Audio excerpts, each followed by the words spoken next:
cool. It's letting me know recording is in progress. We have a really cool topic today. Myself, Joan Powers, and Liz all work at an SBDC somewhere. So Liz is up in Watertown. We're here in Onondaga at the community college here in Syracuse. One of the big things we get asked is how to manage your time. How to have a business and have a life that works for you. And now with all of that's going on with the pandemic, that's kind of been a big question, a big topic, because it's blurred. A lot of people are working from home, and how do you stop and how do you balance things? So today we have an expert. We have a life coach, Rebecca, that is going to walk us through this whole process and some tips and skills and tools that you can use to create a life and create a business that works for you in conjunction. So take it away, Becca. Sounds good. All right. Well, thank you so much, and good morning. All right. So what are we doing here? Today is really about taking a step back in order to increase our momentum going forward. We're going to talk about why a lot of the traditional time management methods that we've all learned don't necessarily work for everyone these days, how to choose goals, set priorities that actually mean something to us. And I'm going to give you 3 routines that are going to help you stay on track with your most important goals. And last, we'll talk about how to set yourself up for success. But first, let me introduce myself. I am Becca. I am a life coach and a clarity coach, and I am here to coach you towards the clarity and the focus you need to create a high quality plan and see it through. My mission is to help you catch your balance, find your path, and move forward with peace and purpose, confident that you know where you're going and how to get there. So let's dive in with this. Why does traditional time management not necessarily work? I think, first of all, we can't control anyone but ourselves, and that has always been true. But I think when a lot of these traditional time management methods were being taught, the world was a very different place. People went to offices. They had doors they could close. They often didn't share with anybody. They were there from 9 to 5. There were very clear boundaries. Technology wasn't as big a player. We've been joking this entire time getting set up about how often a technology issue can just shoot your day. Like, it's not even your fault. It breaks, there are glitches, and you can lose an entire day in the blink of an eye to a technology problem. And this is the world we live in. And by all appearances, the world we are going to continue to live in. And so we need to be able to flex. We need to be able to adjust to these things. And the way work and life blend has made it more important than ever to have an idea of what really matters to you and to prioritize, because things are going to come up and we are going to have to live in this world of blurred lines. The other thing, and this is every bit as important, if not more important, is that it's not just about time, it's about energy. Time is very arbitrary. We each get 24 hours, but you've probably noticed, actually, let me ask Melissa and Liz, do you find that so many of us are so busy, but we still end the day with like hours of scrolling or hours of streaming because we've run out of energy? Like, do you notice that in yourselves or in your clients? Yes, yeah. I just had a conversation with a really good friend of mine yesterday morning driving into work. I had called her to ask her a specific question, and she said, "Oh, you caught me." And I said, "Caught you doing what?" And she goes, "Avoiding work and just scrolling because I needed something mindless to do." And I said, "Well, it's okay. It's 8:00 in the morning, so you really haven't started work yet. So it's okay." And she goes, "Oh, work never ends for me. I work from home, and I go from, whatever time my clients want to get going in the morning till whatever time they want to end at the end of the day." So she's like, "It's just one big blur." And I said, "Please join our Facebook Live today so you can work on the balance. You are my primary client that needs to know how to do this."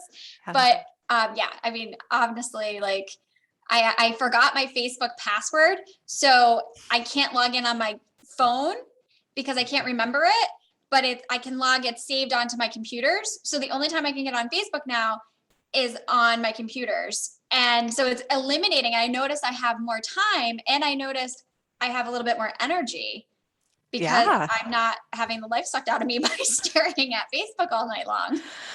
Well, and that's the ironic thing is we do it trying to conserve energy, But because it introduces things like comparison, things like advice we don't know what to do with, things like second guessing ourselves, and all this emotional garbage can come in while we're scrolling, it can actually drain our energy even more.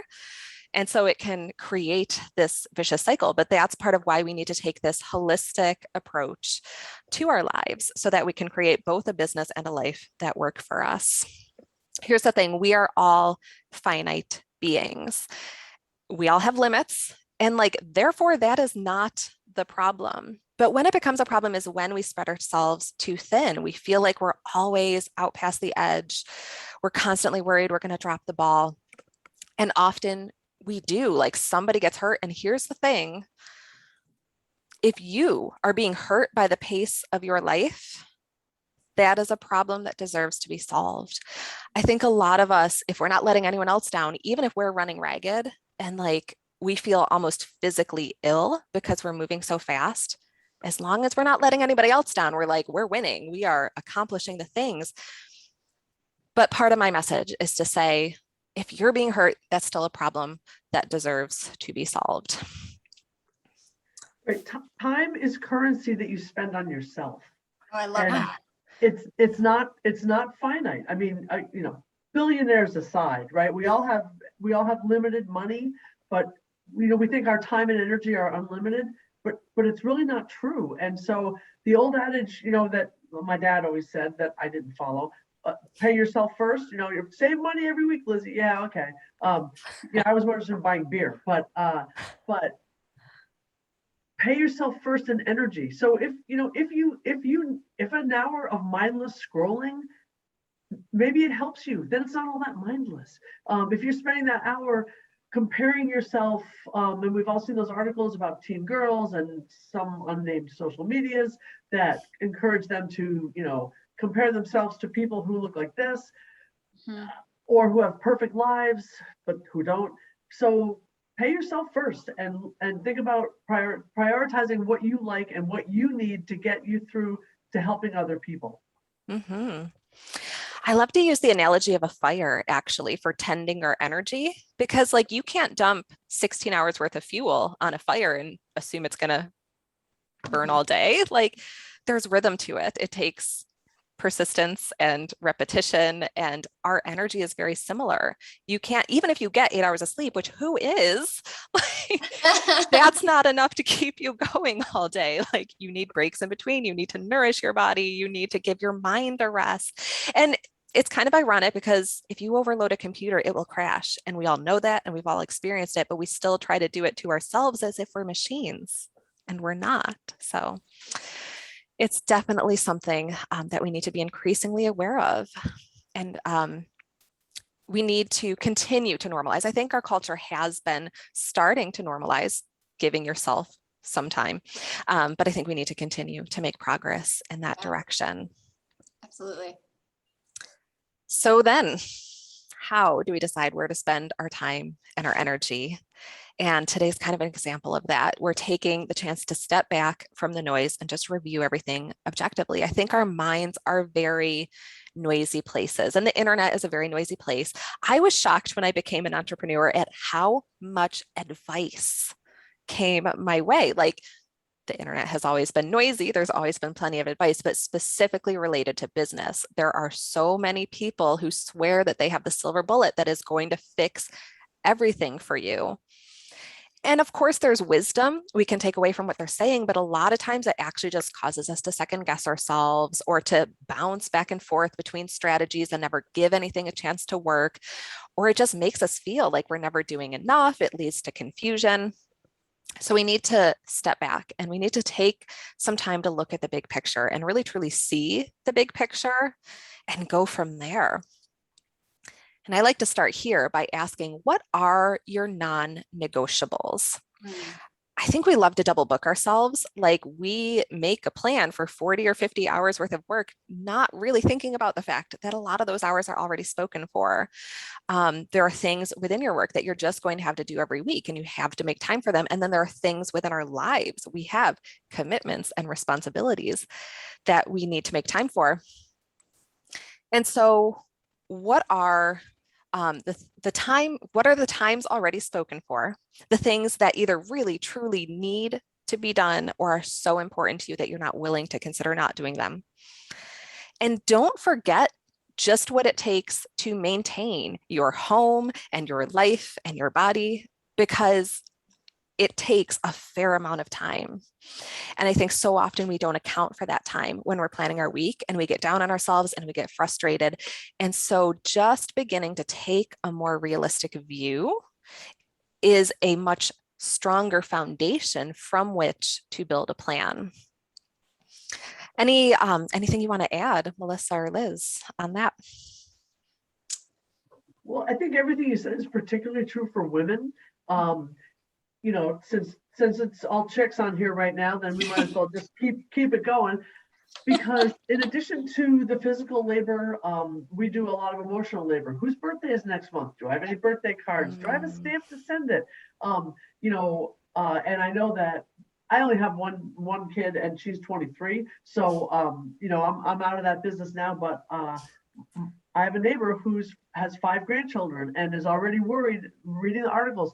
There's going to be no presents, and you know, so like you have to take care of yourself and remember that thinking about what you're going to have for dinner 3 nights from now, finding the recipe, sending the birthday card, it's all labor, and it all takes a toll on people. It's not just physically doing the dishes, it's planning what goes on those dishes, shopping for it, budgeting for it. So when you're thinking about your time, remember there's a lot of layers. It's not just baking that dinner or making that dinner, it's everything that leads up to it. So, and give yourself credit for all that. Yes. The credit, and also like, you know, I have 2 little boys that are 8 and 10, and I think there's that comparison thing, and you touched on that, Becca, with looking at social media and watching what's happening and comparing your lives to somebody else's lives. Like, well, my husband and I are 2 completely opposite beings. I am that type that goes Mach 10 or coma. There's no in between for me. And so we always laugh because it's like I go. And then all of a sudden I'll hit a day. I don't know, any day of the week, but say a Sunday. And I will not leave my bedroom. I'm like, you know what? I'm going to binge on junk food, and we're going to watch Christmas movies all day long on Hallmark because that's what's on right now. And it's mindless, and I don't have to think about it because every storyline is exactly the same. So it makes me happy. And my husband is the opposite. My husband is go. But he never exerts himself to the point of exhaustion. It's always like, and we always say he's the moderation guy. So he doesn't ever stop, and every day he has stuff, but he doesn't do it in that Mach 10 speed that wears you out. So I think understanding, you know, like you said, give yourself credit. Like, I made the dinners, I got the recipe ready, I did the birthday card. But also, like, when you're doing all that, understand that maybe the person that's doing it, that what you perceive as being amazing and you're watching from the outside, has a different style of it. Where like when I do that, I'm exhausting myself because of the speed in which I do it. But when my friend does it, she's not exhausting herself, or my husband, because they are always like this and just plateaued. So they never get riled up. They're very even keeled, and it's just a different personality. And that's taken me a really long time to understand in entrepreneurship with my clients too, is that I remember, and Joan is on this and she can attest to this, even though she won't say anything because she's on, but she's working on something else. When I first started here, I came from owning my own business. And I came from, if you didn't hustle, you missed out on an opportunity of a sale. And if you didn't make that sale, you didn't eat, you didn't pay your bills, you didn't get going. So I was in this like, gotta go. And I started working here, and it's a different mindset. We want to be more thorough. We don't need to rush through things. There isn't really like, there's deadlines, but there's not deadlines. Like, you can take your time working on a project within reason. So I find that I remember this 8 years ago, and Joan saying like, you can slow down. Like, you know, they're not going to go anywhere. There's that project's still going to be there tomorrow, and you don't have to rush through it. But I came from that mindset of, well, if I don't rush through it, I won't get paid. I won't get food. I won't be able to like keep my lights on in my store.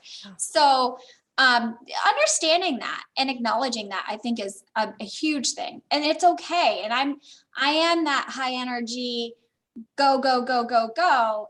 And also accepting the fact that there is a day that comes after, months of doing that, where I'm like, I'm not doing that today. I'm going to veg out and I'm not going to move and I'm not going to touch anything. And I just have to lay here in a coma and get, rejuvenated. But knowing that that's okay, because that's who I am. Instead, I used to feel guilty about that. And now I'm really trying not to.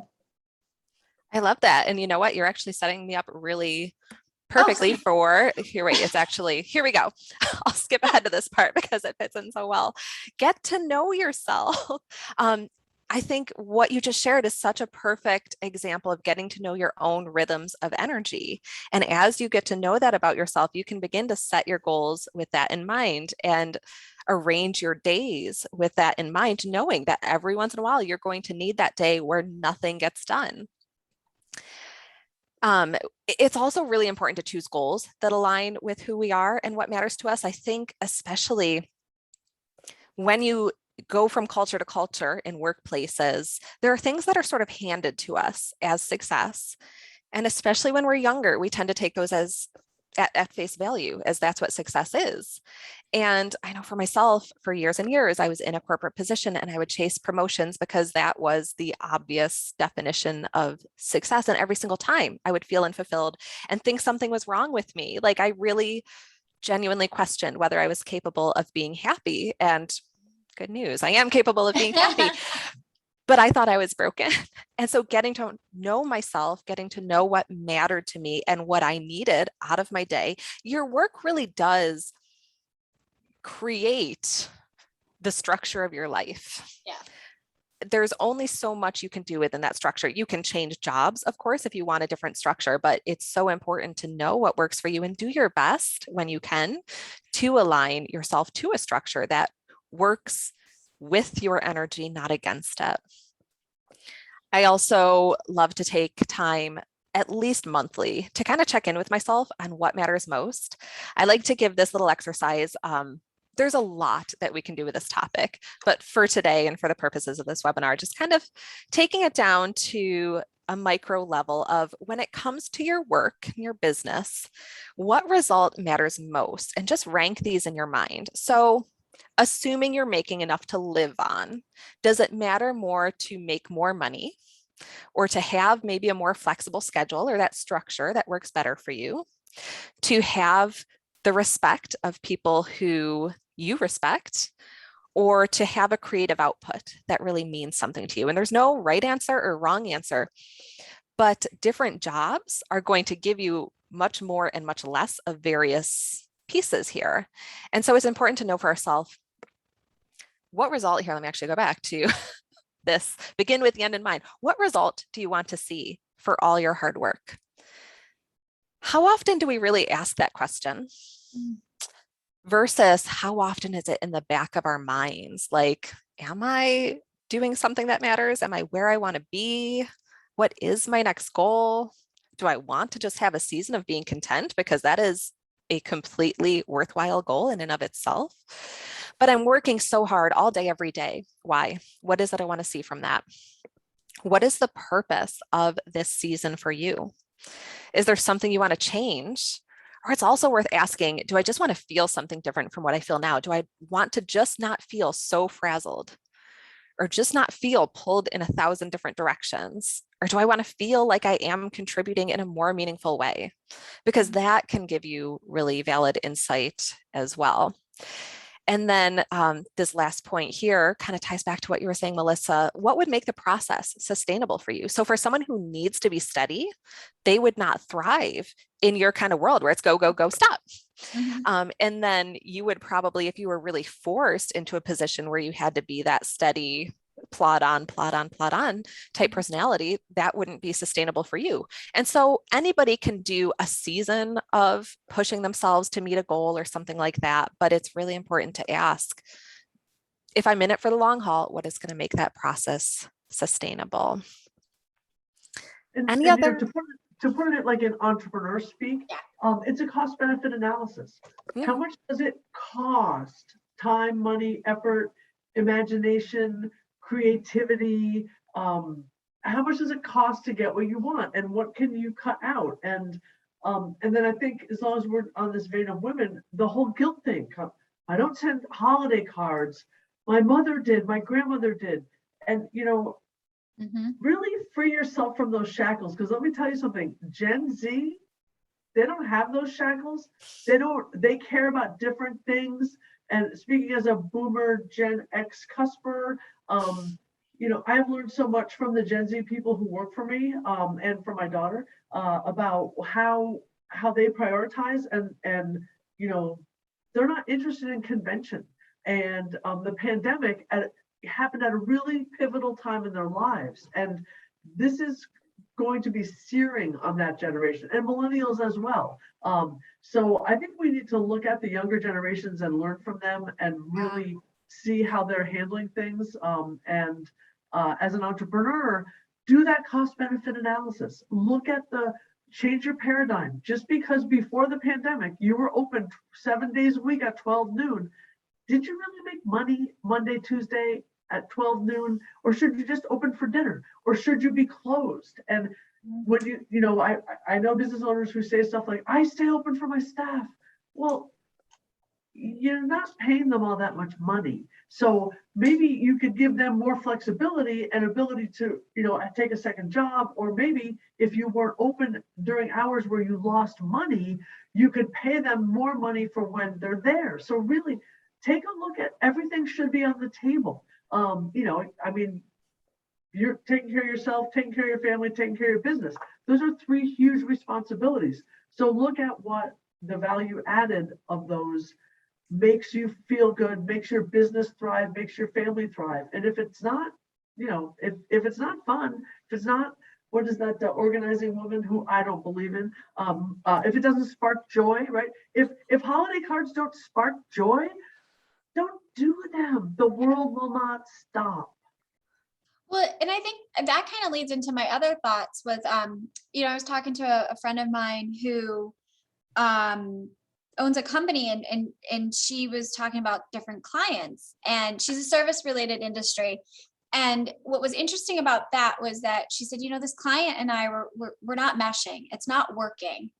And instead of trying to fit the square peg into a round hole, she's like, I decided it's time to cut the ties and say, you know what, you need a different type of service than what I can provide. Because she was spending hours on end trying to make this person happy. The person isn't a bad person. And what they want wasn't unrealistic. It was just something that she wasn't able to provide in the service that she does.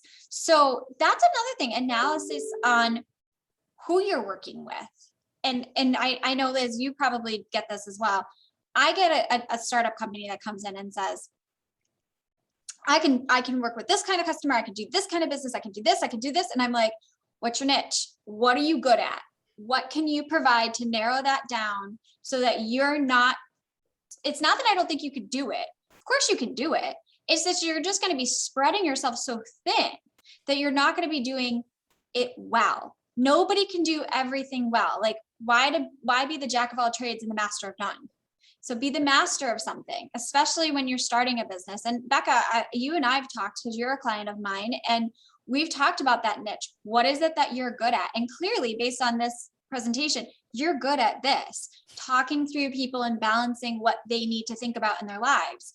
And that's a huge thing. So if you're a life coach and you're trying to talk to somebody about say and I'm going to say this wrong, so you can correct me, but like, say that the person comes in and they're like, well, my problem is relationships, and I don't know how to deal with this relationship, and you're like, well, that's not my niche. My niche is work-life balance, time management.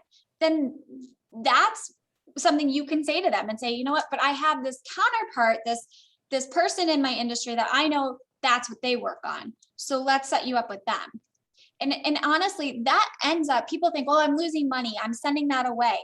But in actuality, it's probably benefiting your business way more, because that person's going to remember, Becca referred me to somebody who was an expert in this, but I know I have a friend that needs what Becca can provide. So I'm going to refer Rebecca because it's just a more pleasant, positive experience instead of me being frustrated that Becca couldn't answer my needs or, work on my needs.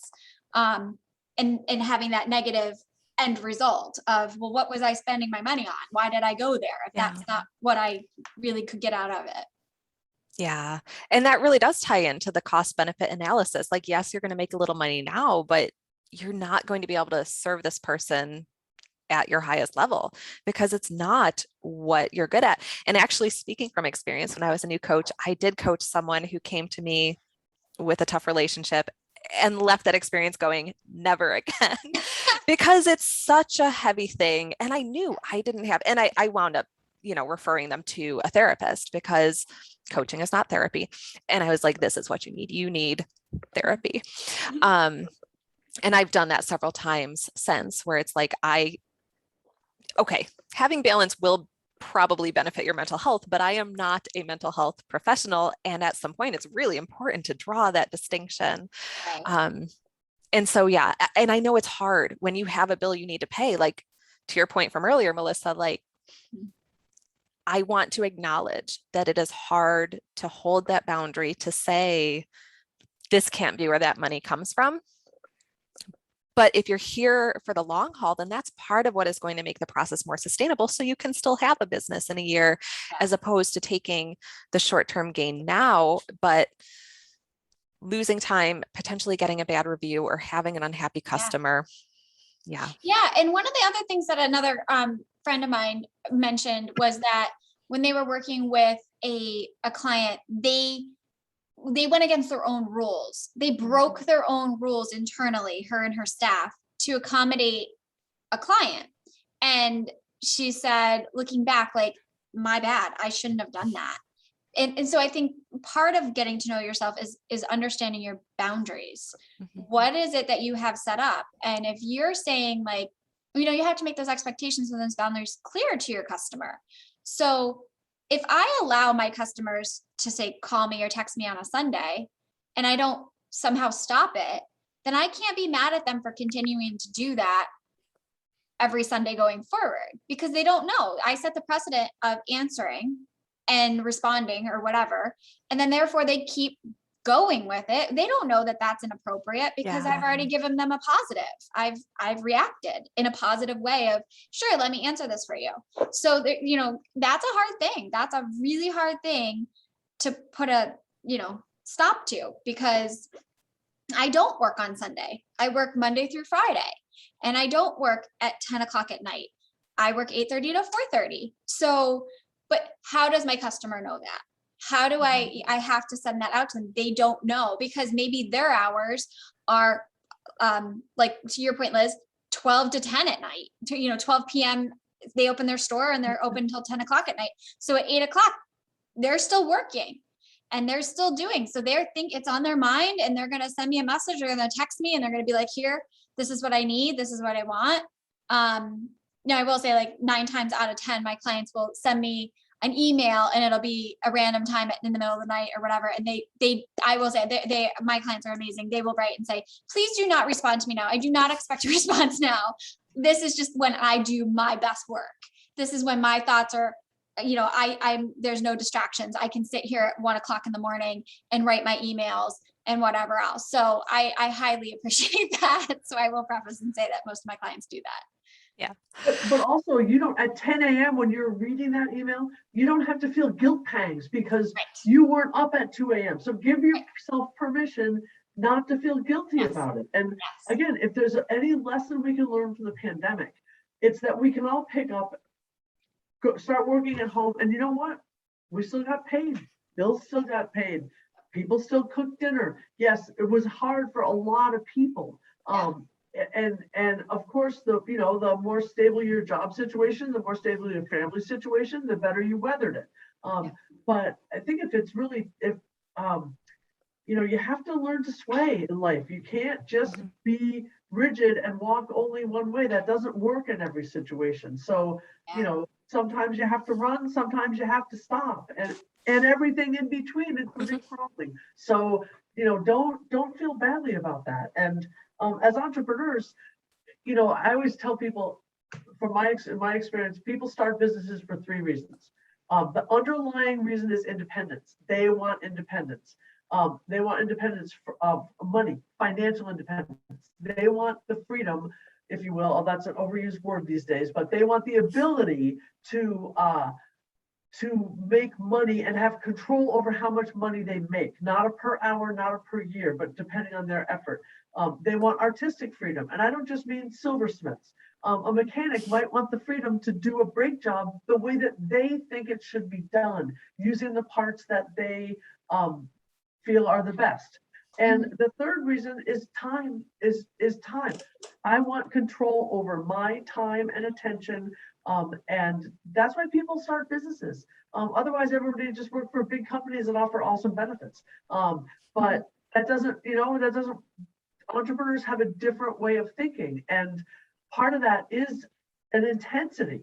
And so, but it's okay. You can't grip like this all the time. You have to let go. So learn to let go, learn what you can let go, and learn that if you have to disappoint some people, that's okay. It's part of life.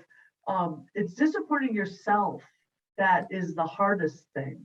And the more that you can understand your own motivations and where you're coming from, and this is where a work-life coach comes in really handy for some aspects of that, and your SBDC advisor for other aspects. So it's a nice, there's things that we can do that coaches can't do, and vice versa. And you probably need both in your life. Yeah. I'm just going to say, preach, Liz. It's so true. Because like a coach is not here to give you the specifics that an advisor is. And so having that balance is so helpful. I had a client yesterday that was interesting, and he owns a repair shop for cars. And what was interesting about it was he worked for the company, the business. He worked there for 30 years, and he just purchased it. But the most interesting part was that at some point during those 30 years, the employer had him working from 8 to 5, and then going home for dinner from 5 to 6, and then coming back 6 to 10. And I said, how long did that last? And he said it lasted a number of years. And finally, he said, I can't do this anymore. I have my kids and I need to be home with sports and all this stuff. And I said, what are you going to do different? So he ended that. He said to the employer, I can't do that anymore. I got to work normal hours, 8 to 5. I can't do this at nighttime thing. And I said, I mean, I'm surprised you stayed. And he said, well, he became flexible and worked with me and let me leave my job at 5 and not come back. However, he's working nights now because he owns the business. So he's like trying to build it up, and it's just him. He doesn't have any employees. But I said, when you get to that point where you do have employees, what are you going to do differently? And he's like, I do think we should be able to work from 6 to 10. He said, some people that works for. So maybe I would have that person come in, say 3 p.m. to 10 p.m. and work. And then have the other person in my garage work from 8 to 5. And they overlap for a couple hours. But he said, I won't ever ask somebody to do what that employer did from 8 to 5, home for an hour for dinner, and then back again. Now, I don't believe it was every day. I think it was 3 days a week. But still, that's a lot. And I can't even believe he did it for as long as he did.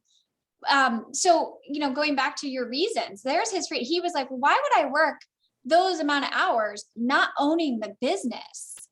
It's going all into his pocket other than my hourly salary, hourly wage. So why would I do that? And now he's back to working at nights because he owns it. And he's like, but I'm pocketing more money. So I'm happy to do that. That's my control. So that was interesting that you mentioned that too, because I literally just got out of that meeting yesterday going, good Lord. When that ROI changes, right, your decisions change. Right. It's completely fair that when you're not really seeing a return for all that work, that your motivation dips. That's nothing wrong with you. I mean, if I can get personal for a minute, part of why I'm so passionate about all these things is from having watched my dad for so many years. I mean, he was in his late 50s and working like 70-hour weeks. He would pull all-nighters. I have not pulled an all-nighter since I was 20 years old. I literally don't know how he did it. And it was not even that rare. And he felt like he didn't have control, like he couldn't leave that situation. And that was a hard thing to watch. And it made me want to learn these things. Where do we have control? How do we make these tough choices and these tough trade-offs? Because something has to give. Like at any given time, you're not going to have it all, which actually does lead into the next section. Y'all keep setting me up for the next sections. But priorities, which are going to shift from season to season. And like, if you look at this list, they're all important. And I'm just going to ask, like, do you look at that and kind of have a list in the back of your head of all the things you would like to be doing in each of these categories? Or do you feel like you look at that and you're like, no, I know which ones are more important to me and which are less? Well, I'm old, so I think that I do know, but at age 25, I did not know. Yeah. I think when I was at age 25, I was thinking about money more than anything else. And now that I'm in my 40s, early 40s, by the way, it's more about my family and having you think about how fast your kids grow up. And it seems that when I talk to people like Liz, like you have a 24-year-old, when I've talked to people like yourself, they're like, it goes so fast, enjoy every moment. So as much as like we're rushing off to soccer and baseball and whatever else we're doing, skiing and sports, I'm trying to relish every moment of it, because I know that when they go into their 20s and they're not on the sports team anymore, I can't watch those games. I can't be at those practices. So I know a lot of I guess I would say relationships are more important now to me than maybe potentially money, although money is very nice.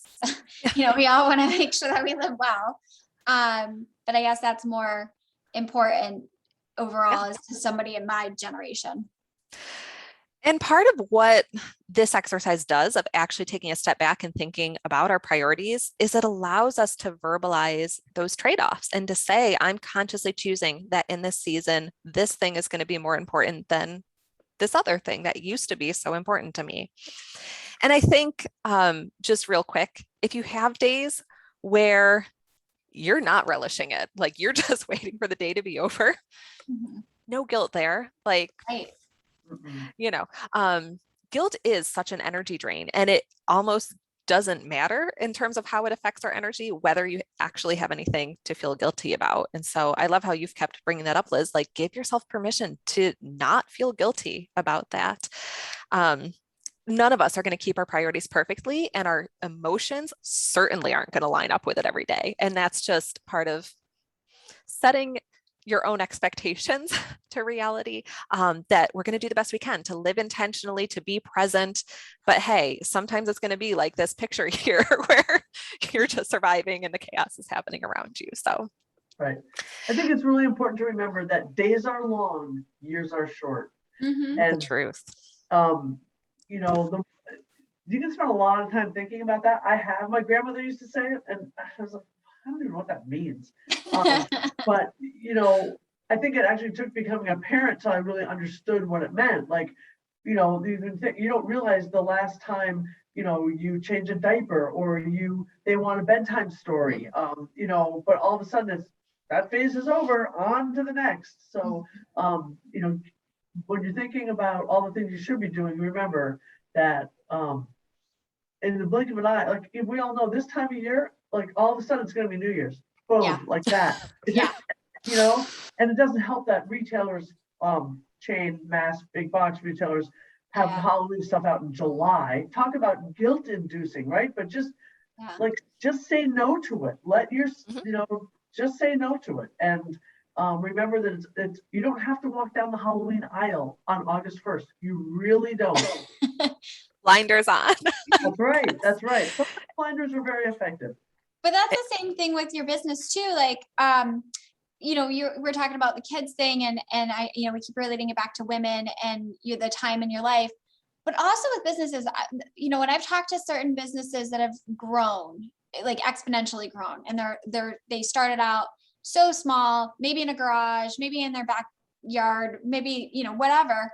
And then they've gotten to the point where they're so big. One of the things they say is, I miss those early years. I miss the creativity that I used to come up with, the collaboration with the community or my business partners or my employees. I'm so large now that the things I have to worry about, I never thought I'd have to worry about. So, it's okay. Like, I think those years of struggle, we think they're struggling, but are you really struggling? Maybe financially, because you're trying to get going. But I think that, it's really important to take stock in that you're doing something that you enjoy. Nobody goes into entrepreneurship because they have to. They do it because they enjoy it. Anybody can go get a job. I mean, especially in this climate right now, people are dying for employees. And so you can go get a job. Is it your job of your dreams? Is it the most amazing thing ever? Maybe not. But to be an entrepreneur is super difficult. So relishing the good parts of it, the creativity, the moments of brilliance where you're like, I just came up with this amazing new recipe, or, I brought this new line in, or we provided this amazing service to somebody that wouldn't necessarily have had it before, but we were able to make it work for them. So that's the part to keep in your forefront, is that while it's an uphill battle, it's a good uphill battle, because you did this for a reason. You did this for your own benefits, your own choices. And I think when we do get to that large point, like sometimes those small details that you used to be able to work on and think about, you don't get to anymore because you've got so many bigger fish to fry. So, taking that moment and balancing that at the stage of maybe infancy to start up to like not quite fully being really blown into big business. I love that perspective. There's actually an old Macklemore song about that, about how like he misses the hustle days of, like the band is going to all these dive bars. And I listen to it almost as a meditation. Yes. Yeah. I mean, that's a huge thing. I think that you can say that in any aspect of your life. Mm-hmm. Like, I think these are the glory. Someday these will be the good old days. Yeah, it's true. Exactly. So we take the time to consciously choose those yeses and nos, to remember why we set out to do this in the first place, and set our priorities accordingly. And on a practical level, I like to, if we go back to this list here, I like to suggest choosing 2 each month or each season where you're going to intentionally set goals and grow, and then 2 to maintain, and 4 that you can kind of minimize. You can flex with those a little, but as the old Patrick Lencioni quote goes, if everything is important, then nothing is. And so choosing 2 that are going to get extra time and effort and energy and attention.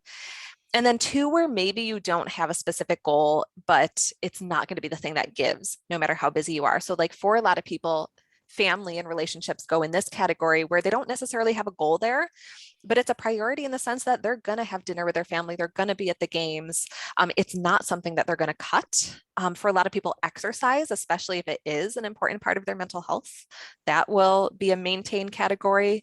But anything where you're not necessarily setting a goal, but you are going to make time. So you have essentially 4 priorities and then 4 that you're going to minimize. Obviously, we don't cut any of these down to nothing, but I like to make essentially a not to do list where I'm kind of acknowledging these are the things that are going to be my no's this month. They're not going to get my time and energy and attention. And I think when we make these conscious decisions, it makes our daily choices easier all month long. Mm-hmm.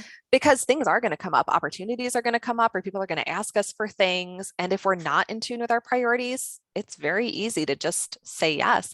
I actually, like not even a month ago, kind of like accidentally made health and fitness a priority, which doesn't sound like a negative thing, and it's not, but because I had already loaded my schedule with all these other things, and I didn't take the time to consciously say, okay, what am I going to move to make room for this fitness challenge that I wanted to do that came up?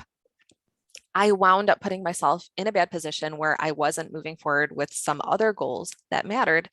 And it's almost like I just forgot how much time it takes to eat healthy and how much energy willpower takes. Like, it wasn't a super restrictive, weird thing or anything, but let's be honest, I'm a girl who likes to eat. So for me to make conscious choices about what I eat takes a lot of willpower, and that drains energy, which means I'm not able to put that energy towards other things. And so it just requires stepping back to reevaluate. It's not that you can't change your priorities, but to say, what is going to come off my plate so that I can put this other thing on my plate? And the easier we make that for ourselves by making conscious decisions at the beginning of the month, the more energy we're going to save over the course of the month that can then go towards meeting those goals. And, I love and that. I think that's an excellent point. Oh, sorry, go ahead, Melissa. No, I was just saying, I love that. Yeah. Yeah, and even if, if you're the type of person who will forget to, do that meditation, listen to that podcast, put it in your calendar. Make sure your phone dings and gives you the reminder. It's okay that you need a reminder to relax, or a reminder to say it's 5:30. Even though I'm at home, turn off the email on my phone, turn off the Teams notifications. It's okay if you just schedule relaxation. It's okay, I live on the water, so we have a lot of visitors, especially in the summer, which is great.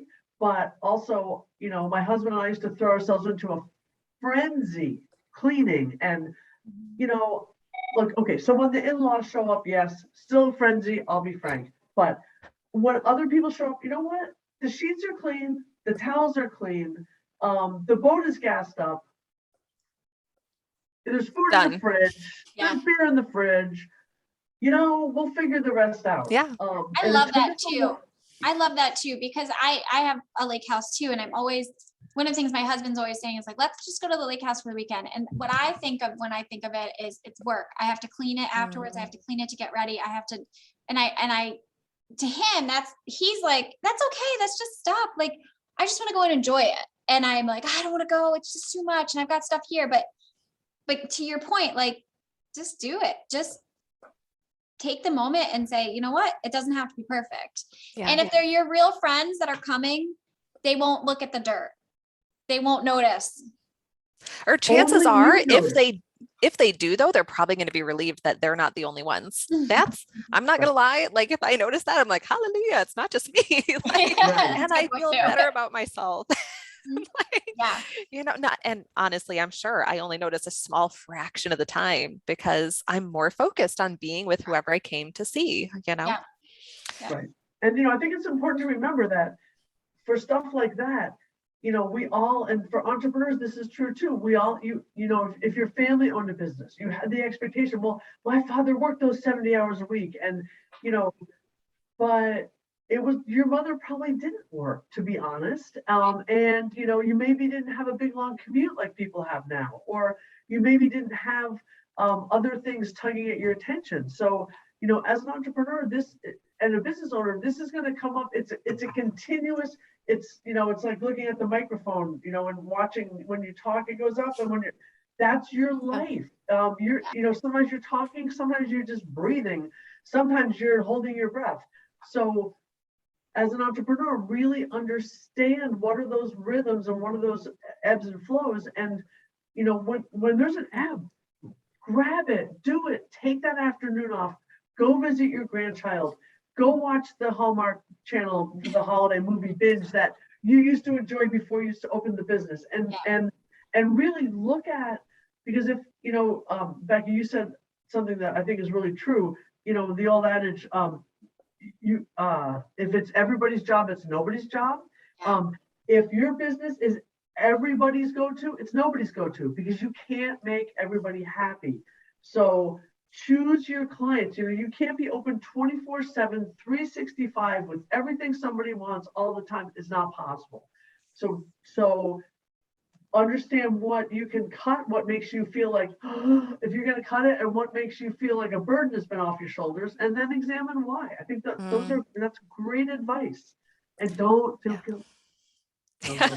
We're going to keep repeating that. Don't Yes, feel we are. guilty. Yes, everybody. We need to keep hear that. repeating it.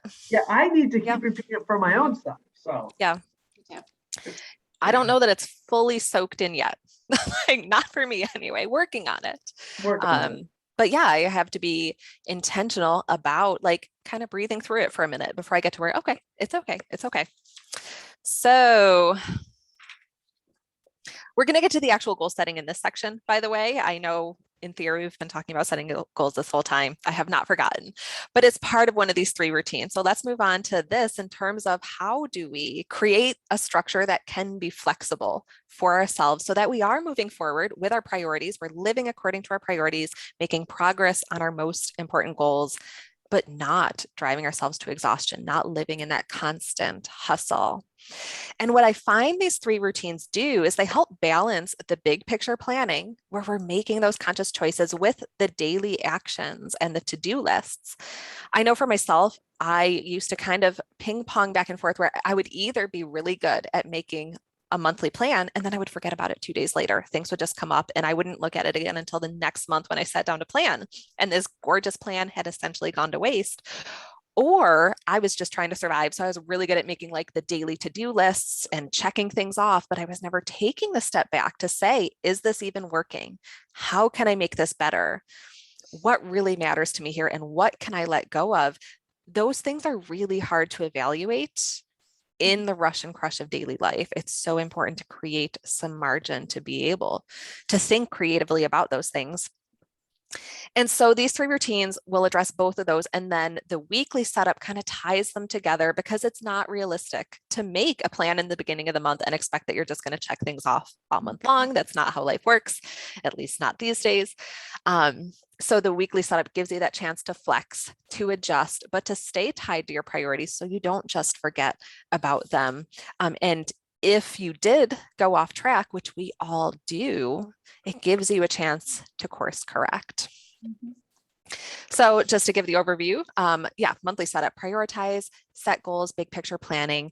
The weekly setup is where you turn those into specific action items to set yourself up for success. And then the daily setup is where you make your adjustments and write your to-do list. So monthly setup is when you look at your non-negotiables and reevaluate.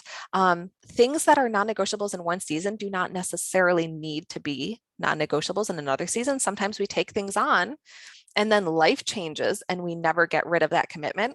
And so it's a good chance to just kind of say, is there something where I need to have an uncomfortable conversation and take this off my plate? It's no, I'm ready to negotiate this. And it gives us a chance to look at our priorities. And then once we know how much time we actually have to put towards specific goals, then we can set those goals. Number, I don't think is nearly as important as just understanding your time, understanding your energy, and setting goals that are going to match that. Some are going to take a lot more time and energy. Some will be smaller. Some can fit more neatly into your daily life. So just be realistic with yourself and set goals that are practical, meaning they fit your life now. You can make time for them and they move you in the direction you want to go in tangible, practical ways. And then actionable, meaning the focus goes on the steps that you're going to take. And don't get too tied up in this if it is like a big new project where you're not really sure how you're going to do it. But what is that first step going to be? And it can be as simple as like, here's a question I need to get answered. My first step is a Google search. Or I have this book that is going to help me. My first step is to read, take notes, and make a list of all the questions I'm going to need answers for. Questions are tasks. Like, don't be afraid of them. Don't get sidelined just because you have unanswered questions. Just see them as a task, put them on the list, and let Mama Google help you. And so make sure the goal is clear. Like, second guessing is a huge energy drain, ambivalence, lack of clarity, uncertainty, all of these things are huge energy drains. And so in this goal setting stage, if there is any ambiguity, stay at the drawing board so that when you have that time to work, you're ready to go all month long. And you'll find that the steps, one will lead to the other. And then I also like to set intentions, which are very similar to goals, but less outcome oriented. So especially if you find yourself writing goals that start with the word be. So like, be less reactive, be more proactive. You know, I think a lot of us have ways that we want to start interacting with the world, ways that we want to show up in the world, show up with our loved ones, where we want to grow as a person. And it's not necessarily about specific actions or about marking something done, but it's just something that we want to keep front and center and start aligning ourselves to. Opportunities will come up to be proactive, but we don't know what they are. And so it's more about just setting that intention and through the other routines, keeping it in front of you all month long. And then this is also where I write that not to do list, where I'm acknowledging what I'm going to let go. And then that way, when things come up, you have that commitment to yourself in place, and it makes it a lot easier to say no gracefully and without guilt, because you're at that point very much understanding why you made that decision. Like, I'm saying no to these things. So like, for example, different expectations people have around Christmas of you'll be at such and such an event, or you'll bake for such and such a, you know, so many expectations come to us at Christmas. And so when you can say, I'm saying no to that because I chose to prioritize this, it makes it a lot easier to say no without guilt. And if you have to do that not to do list first, that's okay. In fact, sometimes you give yourself permission to think about hell no, I'm not doing that. And make that be at the top of your mind. And if you need to practice telling, Aunt Ethel that you're not going to be at that party that you have to drive 2 hours to go to, that, your spouse hates and your kids hate, and, practice it. Practice the reason and do it, and don't look back, because you have to pay yourself first. Yeah. You really do. I do want to acknowledge one thing there. Even if you have awesome boundaries, it takes energy to hold boundaries. Yeah. And it sometimes takes time to hold boundaries. So make sure that you are taking that into account, that like, you may not have any energy the rest of that afternoon that you hold that boundary with Aunt Ethel, which is a perfect opportunity for some self-care, a perfect opportunity to get cozy and put on the Christmas movies and turn it into a restorative, rather than like banging your head against the wall. Like, I said no because I want to do this thing, so now I have to do this thing now. And it's like, not necessarily. That can be your chance to take care of yourself. So just understand, especially in the beginning, boundaries take a lot of energy, and plan accordingly. And for business owners, they take double the energy, because you have personal boundaries, you have business boundaries. So acknowledge and understand that some of your not to-do list is personal and some is about your business, and some may overlap. So maybe you even have 3. And that's okay. You are allowed to do that. And the first time that you tell a client, just like the first time you tell Aunt Ethel, it's going to be difficult. But the next time you have to tell a client, I'm really sorry, but I don't have Saturday morning appointments. Unfortunately, I can't squeeze you in this week. Then the next time you have to do it, it gets easier. And if you don't spend, sometimes I feel like entrepreneurs spend so much time and energy trying to win over the unwinnable, client, right? Like, I'll be the one who will do that. Sometimes you can't make other people happy. Sometimes your product, your service, your retail selections, whatever, your menu is not going to make people happy. Don't let that rule your emotions and your life, or ruin your monthly, your goals and your priority setting. Just accept that you can't be all things to all people, and it's okay. Mm-hmm. Exactly. As entrepreneurs, people think, well, that's what I have to do. No, you don't. Yeah, you can't. Can't. And it's okay. It's hard to not take that personally too, because reviews, everybody lives and eats and breathes by reviews now. Yeah. And sometimes you have to, as a consumer, you have to read those reviews and see both sides. Obviously there's some truth to everything. However, some people are what you're talking about, Liz. They're just not going to be happy no matter what the person or the service is, or the product or whatever. So you have to be able to read between the lines. And I think that's really hard. I have a retail shop in town in Casanova, where I live. And we were talking about reviews on something, and she said, I think that I've gotten so good about reading reviews on other things now to kind of figure out the type of person that's writing the review.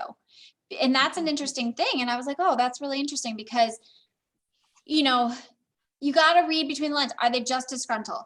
Did they have a bad day about something else and they're taking it out on this? So don't try not to take it personally, because it is so hard. I mean, my husband owns his own business and we get reviews. We live and breathe and everything is based off our reviews. And I know like he's really good about like kind of putting it into this like category over here, into a box, I guess. And he's like, you know what? I did everything I could for that customer. If that customer has a big problem with it and they gave me a not so great review, I've got to hope that my other people that have given me 25 great reviews are outweighing that one person, and that the other consumers looking at it are realizing like that one person was really difficult, because unfortunately there's difficult people in the world. No matter what you do, like Liz said, you cannot make everybody happy. So that's been the hardest thing, I think, for my clients as entrepreneurs, to not take it personally. You can't take it personally. You give the best you can, you try the best you can, but some people just can't make happy no matter what you do. And your energy is so much better spent on your repeat customers, and creating just the best experience you can for whoever's coming. A concept that's new to me, but that has been really resonating, is this idea of be the match. Like, be the match for your ideal customer.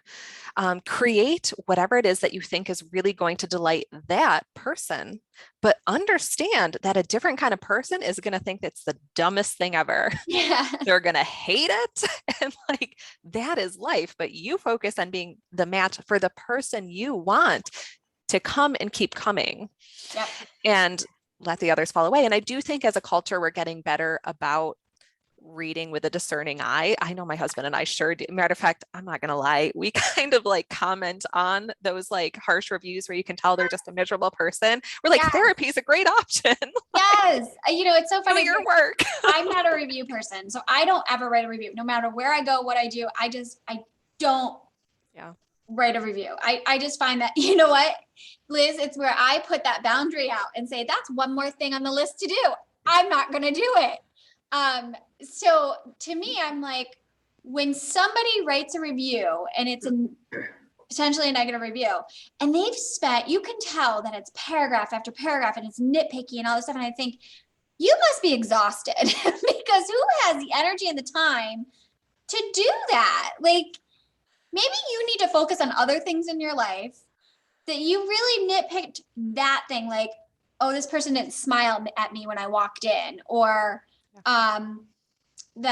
you think about restaurants, like the hostess turned her back to me as she walked by. Well, you think as a person reading those, like you took the time to notice those little things, like you must not be busy enough. And my husband always says your reaction is therapy's a good thing. My husband's reaction is, you need a job. You need a purpose. You need something else. I used to say that, actually. I would joke with my team all the time. I'd be like, someone needs to give that guy a task. Yes. He needs a productive task he can give his time and attention to. Yes. It's so funny. Oh my goodness. Well, as an entrepreneur, you just gotta get through the weeds on that. Yeah, for sure.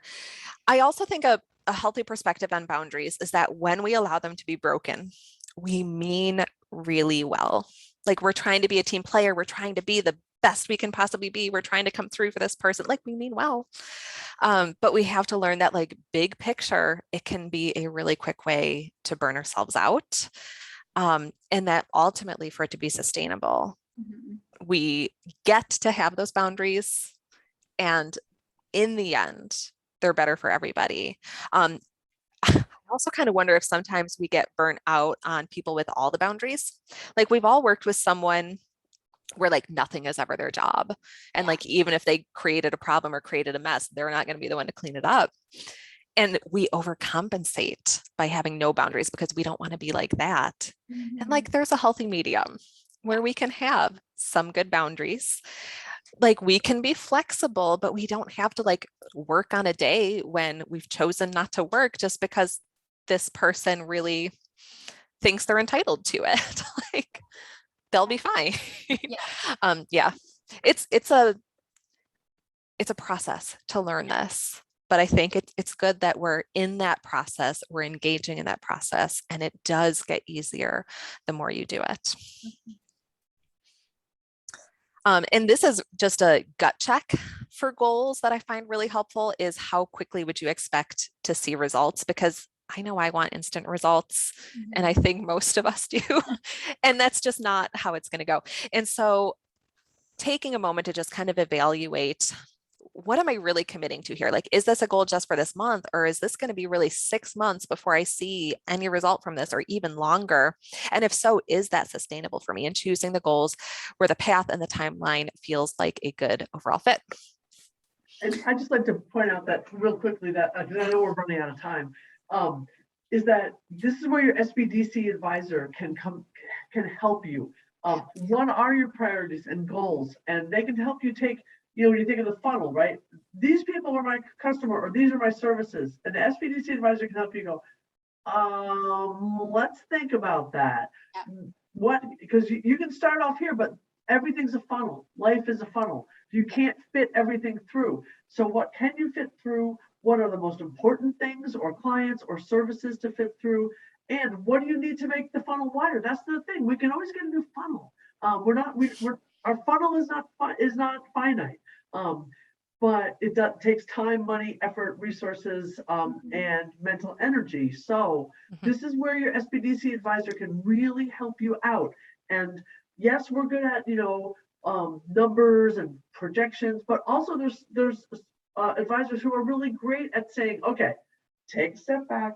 How are you going to get all this done? And if your advisor isn't that person, we have resources. We have people like Becca that we can turn to and say, can you help this client? And we have CARES Act funding right now that we have extra funds available to spend on clients. And this is exactly why Onondaga is doing stuff like this, to try and get people to think about how they can use services of people like Becca, because it's important not just to be the best technician, but to be the best business owner. And that takes a wide set of skills. Yeah, absolutely. It's true. It's a totally different set of skills compared to your daily work and the service or product you offer. Definitely. And because things do keep changing and it is kind of a moving target, that's part of why I recommend doing this every single month, like taking that chance to step back every month. It does take some time, but it's almost like you have to spend money to make money. Like, you have to spend that time to find the time for the things that matter most to you. Yeah. And then I think in the weekly setup, especially like weeks 2, 3, 4, take the chance to reflect, to ask what is working and what isn't. And what you were saying earlier, Liz, about were you actually making money every hour that you were open?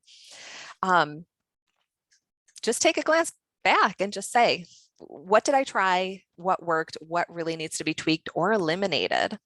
And again, here we can kind of get twisted up in wanting instant results, but there's usually some feedback coming back at us. And so just take a minute to reflect, both external and internal. What feedback came back to me? And then in my gut, does this still feel like this was the right choice? My priorities were chosen wisely. And refocus on your priorities, your goals, your intentions. Revisit your master list. I'm not really getting into the master list here, but I actually do have a freebie. So if you don't have a master list yet and want an easy way to create one of those, I have a freebie you can download.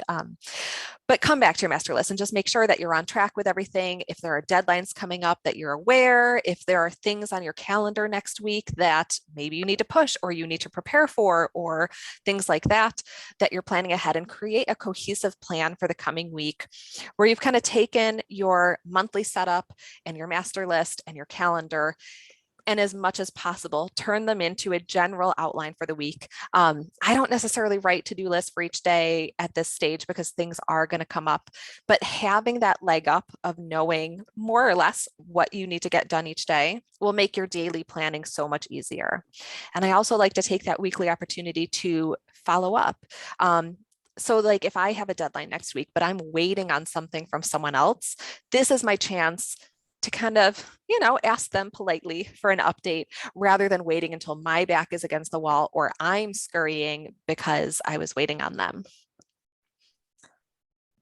And then daily. So I like to do this in the afternoon because I think the days get away from us so easily.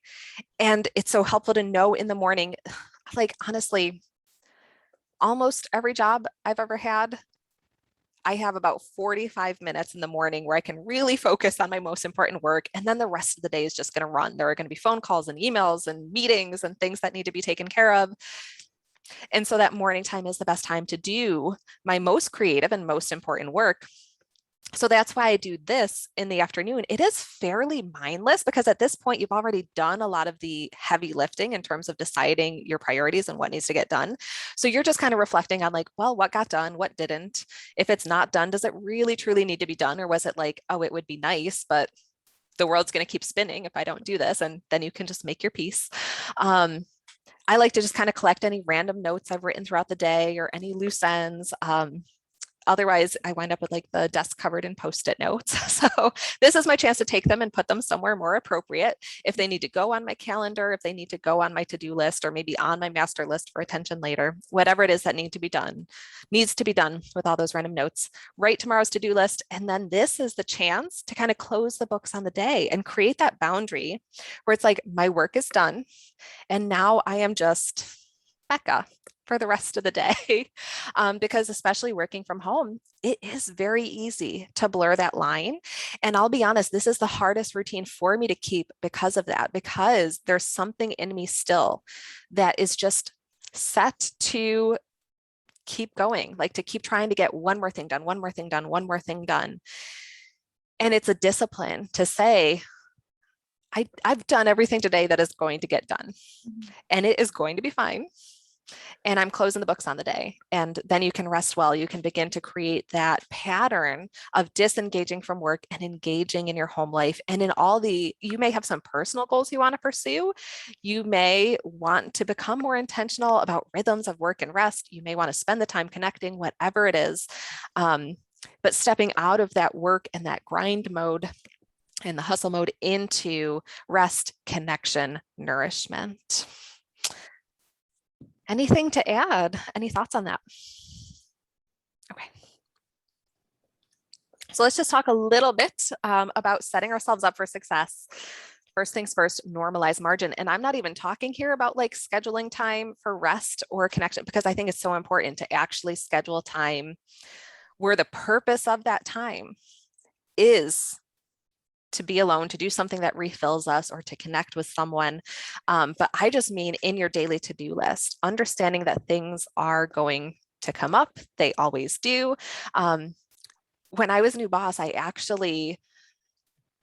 took over a team that needed a lot of help, and it was completely fair at the time, like that they needed that help. Over time, they developed and turned into a great team.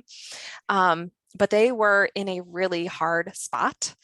And so one day I actually started writing down like almost minute by minute, like what I was spending my time on, and realized that over half of my time was spent on things that I couldn't have known were coming when I started the day. And so I would make a to-do list with 10 hours worth of tasks, but 5 of those hours were already spoken for. And so I needed literally half of the day to be margin. And I'm not going to lie, I did not learn this back then. I just was frustrated the entire time.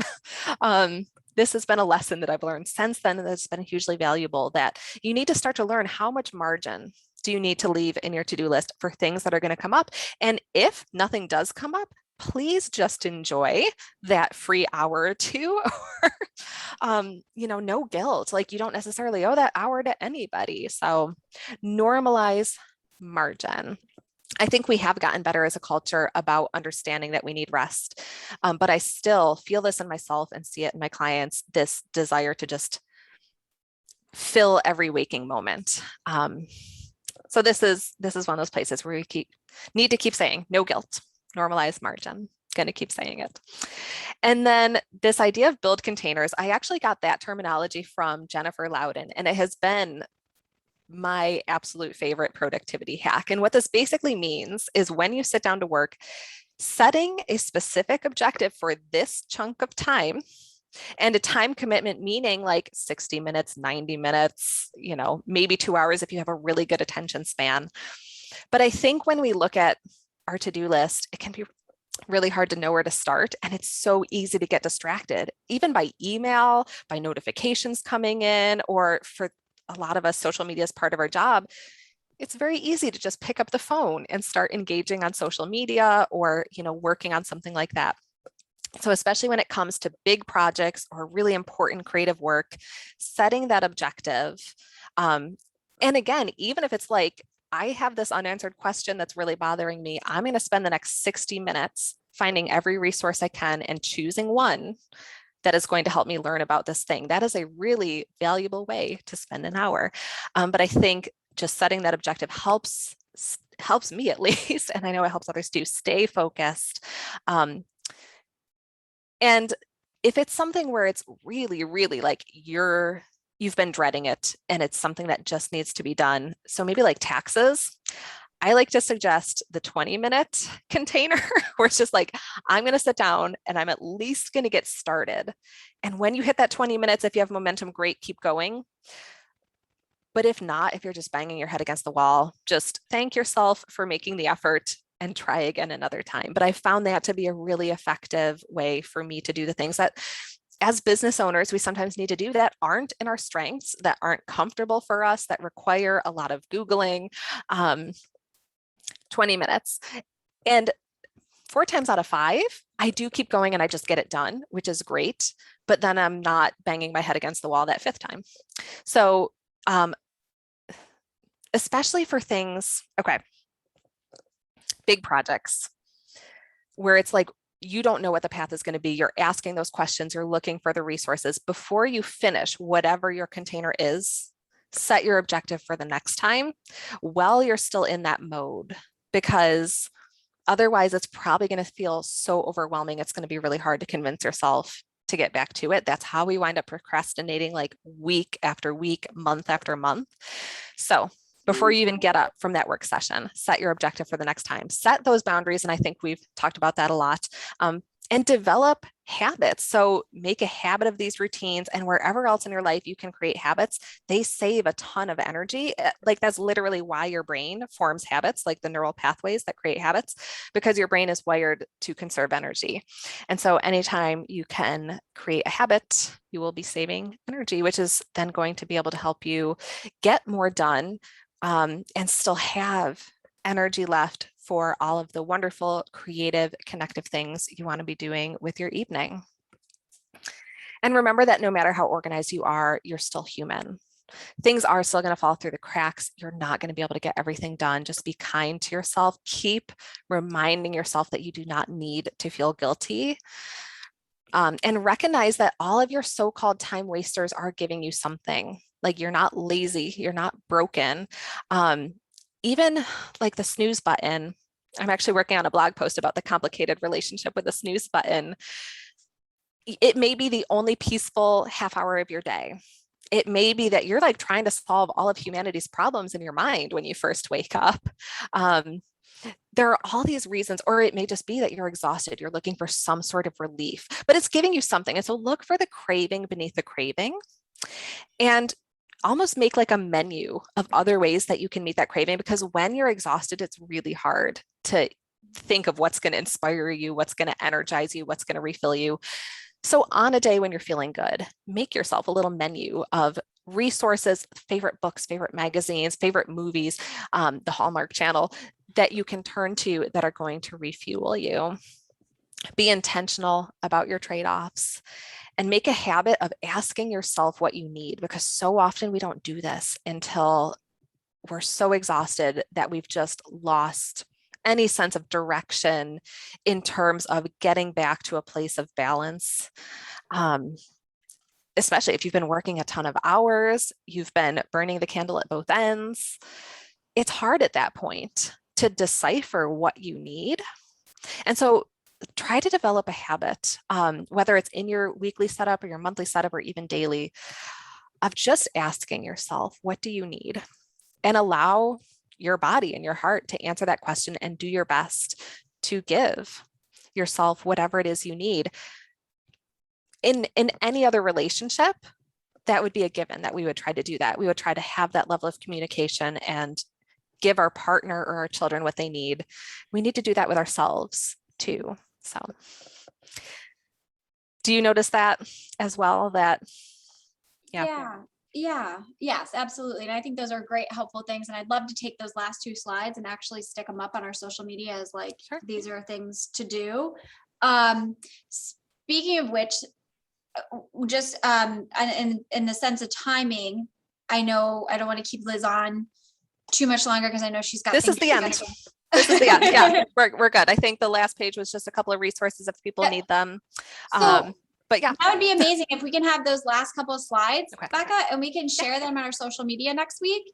Liz, I don't know if you'd want to put that up too, but I think that those steps, like you were talking about the containers, the 20 minutes, those, because that's project-based and everything we do as entrepreneurs is project-based. I mean, we all have that.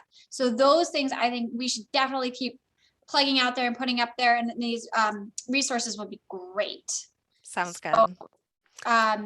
Anything else you can think of, Liz, that you think we should? Becca, is your contact information on any of these slides? Because that should be up there. You know, I have not actually put it on the slides. Oh, girl, pay yourself first. You are correct. I will do that before. I'll put my little, BeccaRosingo.com before I send you the JPEGs for social media. That'd be great. Yeah, if you So. send me like the 4 JPEGs, that would be great. And we can try to share that all Sounds over, good. and we'll send it to Liz too. And Yeah. and Becca, thank you so much. I think this was super helpful. I mean, just the clarity of what we should be doing and prioritizing and how to do it. I think, you know, we spoke a lot about this is what we're seeing, this is what we're feeling, but I think the last 10 minutes that you went through everything, that really gave us action steps. This is what you can do. So I think that's the best thing our clients can think about is this is what you can do. This is how you can do it. Nothing is overwhelming to the point where you can't get through if you break it down. Yes. Small And those change. action steps will come more easily once you've done the sort of heavy lifting we talked about in the begining. So thank you so much for having me and for all of your insights, Melissa and Liz. Thank I you feel like so I learned much. so much from you. So Oh, I we hope really have you have a great weekend. Thank you again. Everybody, you, thanks everyone. for joining us. Take care.